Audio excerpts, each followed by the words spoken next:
Welcome to Trees and Nation Sports. This is your boy Mujero White, just another guy discussing the beautiful game as I know it, discussing it. You know, the good thing about football is that we all have our agreements, we all have our disagreements, but you can never not have an opinion. That's the most exciting thing about the beautiful game. The World Cup now, second games are now coming. The World Cup is now coming into it's now coming alive, and we saw some really good matches today. We saw Mbappe almost equaling Messi's goal tally, but obviously he scored again, and now what last rounds are not going to be crucial for these two groups. Now we start with the earlier on games. Group D, I will start Group D. Tunisia going 1-0 down to a goal courtesy of Duke from Australia, the Socceroos. Now the Socceroos have now won their first game on the chart. Now they won only 3 points in the group. Tunisia, unfortunately for them, the African country, they can still survive if they manage to beat the defending champions, who we saw their class again today, raising their arm as favorites. Now I think they are cementing that favorite team to win this World Cup. Tunisia on the day they tried their luck, they couldn't get through to the Aussies. Aussies scored again in the first half, and the second half was a bit dull. Both teams looking for Australia obviously looking for the killer blow, and Tunisia looking at least to get something out of the game, but it wasn't to be for the African nations. So now Socceroos winning the match 1-0 to the good, and seeing Australia getting their first points on the tally, first points on the group. Remember, the first group they played against France, which they lost, which they scored first again. But I think this time they learned from their mistakes. They tried to control the game. They tried to kill the game in some instances, but they couldn't. But the important thing now is the win, that they go into second place with 3 points, behind obviously the defending champions in Group C. And another game that we saw France against Denmark, my guys team, Eriksen. The French went ahead, courtesy of the one and only Kylian. I thought Kylian today was exceptional. He got 2 goals to show for it. Chumani in the midfield. That boy is amazing. That boy and this is his first World Cup. You would swear that this France team is not missing the likes of Pogba. He's not missing the likes of N'Golo Kante in the heart, the engine of the team. Chumani is grabbing the chance with both hands, and is really giving us great performances in the World Cup. The first game, I thought he had an exceptional game. Obviously, they took him out maybe to rest the legs. Mbappe scoring brace.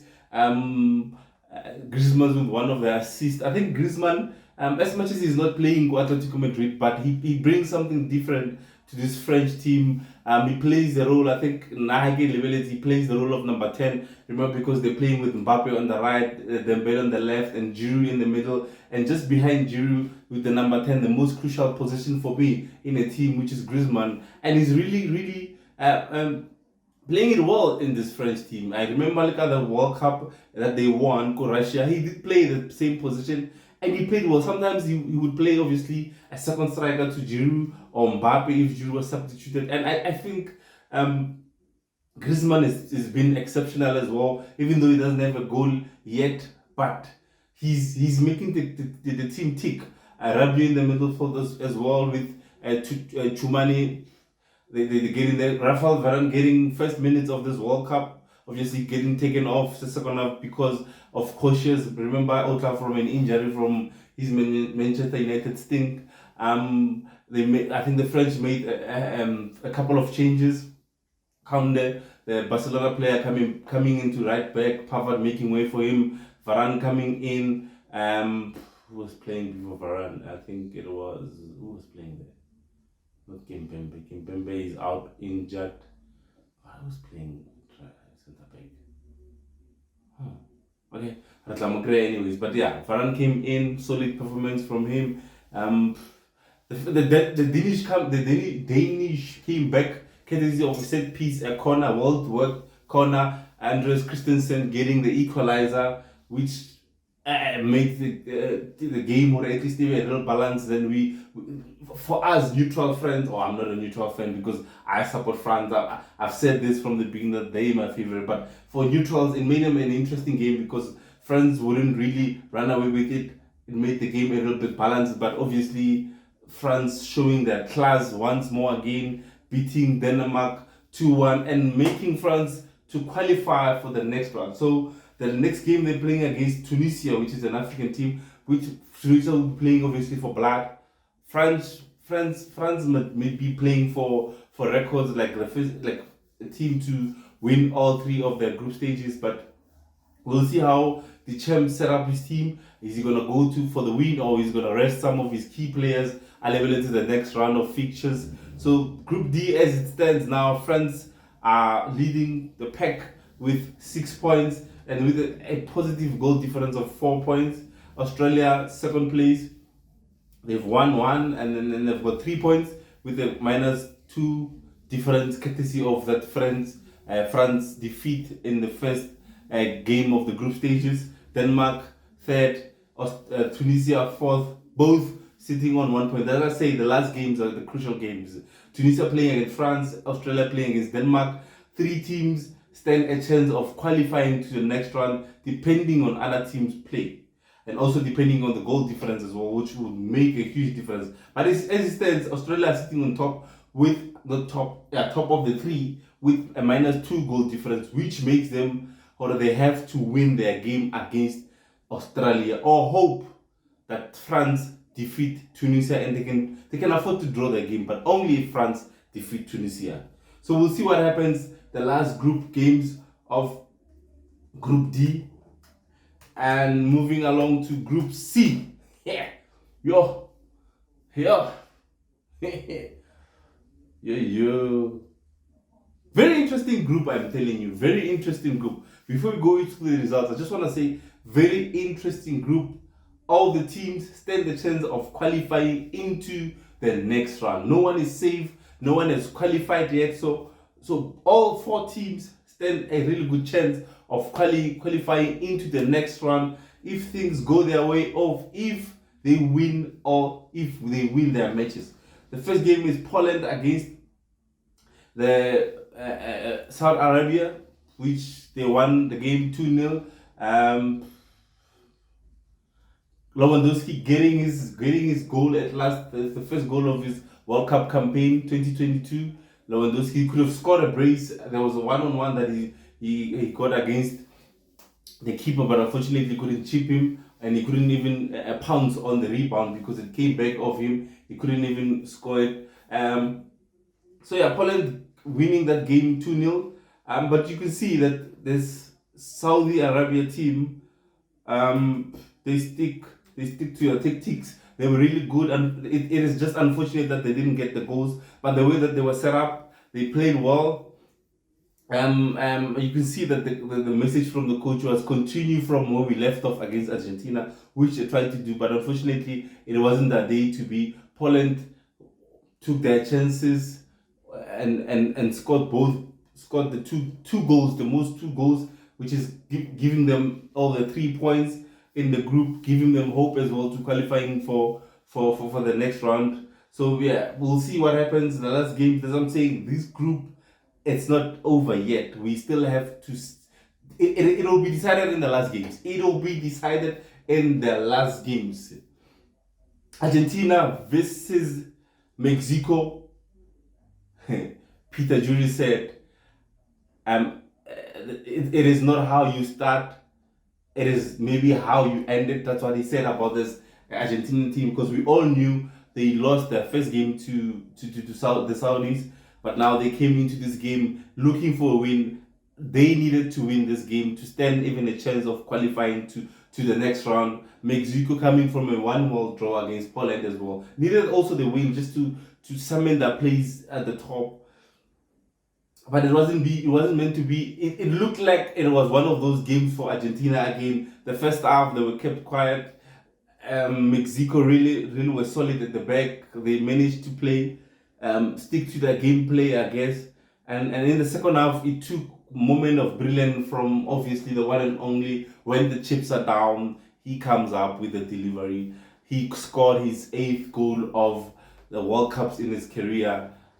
Lionel Messi, he scored his goal, and it was a well taken goal outside the 18-year-old in that circle. And after the 18-year-old, he took his goal well. I felt Paul played well. Martinez and former Manchester Rojo is Rojo. Let me not make mistake. Otamendi, sorry, yeah. Martinez and Otamendi looked solid at the back. They kept the Mexicans out. I think the ball was really lost in the middle of the park. Both teams never really created clear goal scoring opportunities. I think they all had like 2 shots on target. Both teams, you could just see that the ball was technical. The game was played technically. They had to win the ball in the middle of the field. I thought Di Maria was played decent today. He was substitute, but he played decent. And the 21-year-old Enzo Fernandez coming up with one of the goal to win. That's a goal to win any football match, just to cement the win for Argentina. A beautiful goal from a corner, set piece. Messi passes it to him. He beats one man and he kills it. No way Ochoa could have done anything about that. Second goal was an absolute beauty. But you see what we mean when we say when you have these kind of players like your Lionel Messi, one of the best in the world, when the chips are down, when the team needs him, he really stood out today, scoring his 2nd consecutive goal of this World Cup. Remember, he opened his scoring with a penalty against the Saudi Arabians, which they lost the game. This time again, he was on the score sheet and winning for his team. That was a very crucial goal at a very crucial stage of the match. Argentina coming up 2-0 winners against a Mexico team. So the table, Group C table, looks like this. Hence I said this is gonna go unto the last match. Teams will have to rest for tomorrow, but they have to prepare for the last game because it's a do or die.